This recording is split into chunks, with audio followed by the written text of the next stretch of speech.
Filiminus Mgereza Njojoli ni dereva mstaafu wa serikali ya Jamhuri ya Muungano wa Tanzania.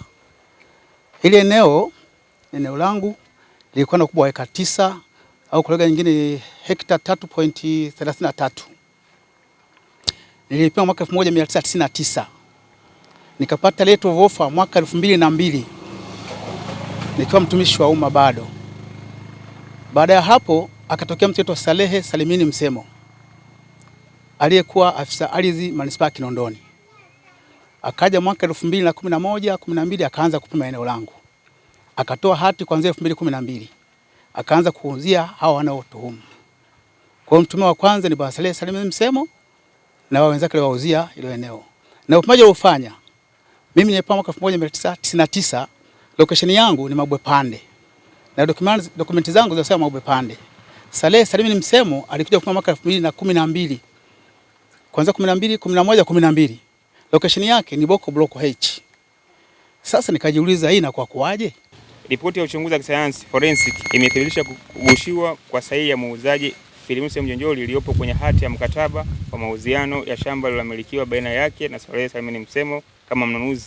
Rejea kielezo ai. Hivyo basi mkataba wa mauziano ya shamba baina ya Filiminus Njojoli na muuzaji kama muuzaji anatambulika na Salehe Salimini Msemo kama mnunuzi batili. Kwa kama mkataba ule wa Njojoli na Salehe Msemo ni batili, basi mauziano yoyote yatakayotokana na mkataba ule kwenda kwa watu wengine inakuwa ni batili. Salehe Salimini Msemo hakuwa miliki halali wa shamba hilo, sababu umiliki wake ulitokana na njia ya fraud, ya forgery. Si upimaji, mauziano na miliki zitolewa kwa kufuata mikataba baina ya Filiminus Njojoli na Salehe Salimini Msemo ni batili kama nilivyoeleza. Kwa uthibitisho huo, kamati inapendekeza miliki ya shamba hilo irudishwe kwa Filiminus Njojoli. Viwanja namba 35 mpaka 64 kitalu H Boko ambavyo vilizalishwa kutokana na mkataba ule ambao waliingia na Njojoli virudi kwenye miliki ya nani? Kwenye miliki ya Njojoli. Kwa hiyo kuwa na hati haikukupi kwamba asilimia kwamba ni miliki halali. Na maana kuna vipengele vya uchunguzi, maana sheria zimewekwa ili kuchunguza, je, hiyo hati imepatikana kwa njia ya halali? Ndio maana sheria inasema kama imepatikana kwa njia ya sio halali inaweza ikafutwa. Yaani inafutwa kwa mujibu wa sheria. Kwa mujibu wa sheria tunasema kwamba unaponunua ardhi yote kama uyoga. Yaani ardhi ina sosi yake.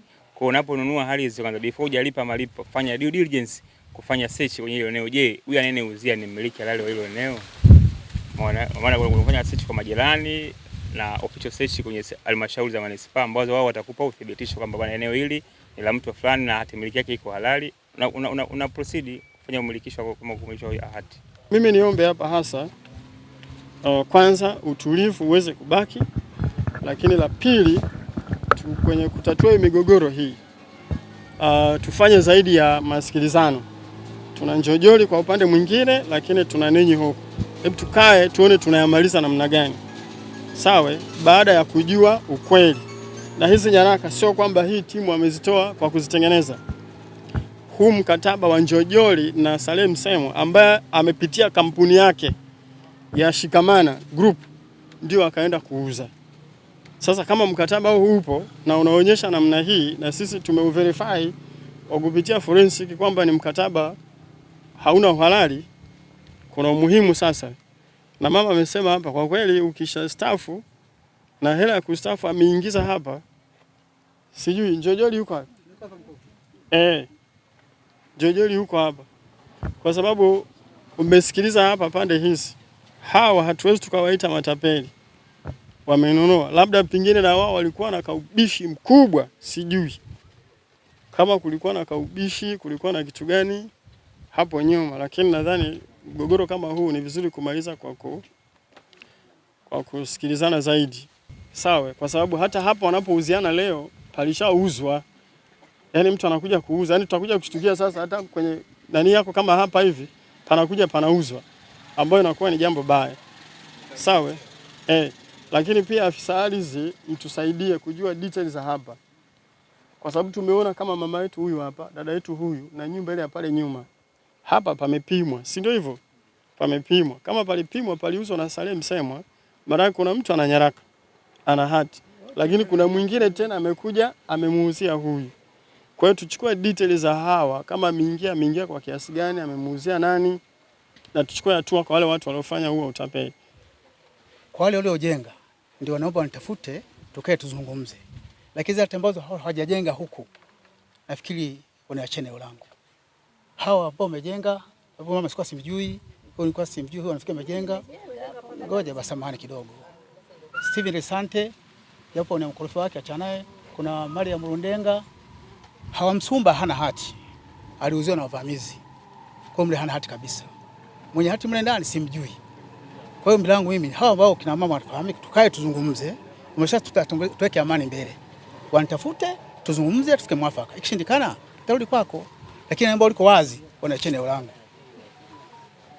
Sawa, mimi nasema hivi, cha kwanza tunaondoka hapa pakiwa pana hali ya amani. Sawa, lakini tumesikiliza huu ukweli kwenye nyaraka hizi. Sisi kama tulivyopitia kama serikali nyaraka hizi, sawa? Kwa haraka niseme hivi, mtendaji wa kata huko hapo. Tuna mtendaji wa kata na mwenyekiti wetu wa mtaa yuko hapo. Na ni dada yetu ambayo mimi najivunia sana, Asha Miraji. Mwenyekiti mzuri sana. Serikali ya mtaa pamoja na ofisi ya kata wasimamia hayo mazungumzo kati yenu. Sawa? Alafu mtakapofikia mtatuambia. Lakini kama mtu hajaridhika na hivi vielelezo na uchunguzi huu ambao sisi tumeufanya, sisi hatufungi milango. Tuna vyombo vingine vya kisheria, kama mtu haridhiki anaweza akaenda. Lakini sisi tunachofanya sio mahakama, sisi tunatatua kiutawala. Na wajibu wetu, kwa sababu tuna vyombo mbalimbali vya kiserikali vinatutupia macho. Vikishatupa macho vinatuambia tulichoona ni hiki. Sasa kama tumeona hivi, tunaenda tena kimlango wa kiutawala. Tumalize hili jambo kiutawala. Na kwa hapa tulipofika, tunaona kuna pande ambao mmeuziwa na Salem Semo ambao tunamtafuta. Na tutampata tu. Sawa, ili sheria ichukue mkondo wake. Lakini sasa mko nyinyi pamoja na bwana Njojoli Philmenos. Ndio tunasema serikali ya mtaa, mwenyekiti wetu huyu hapa. Sawa, pamoja na kata. Watapanga siku mje mkutane, mzungumze.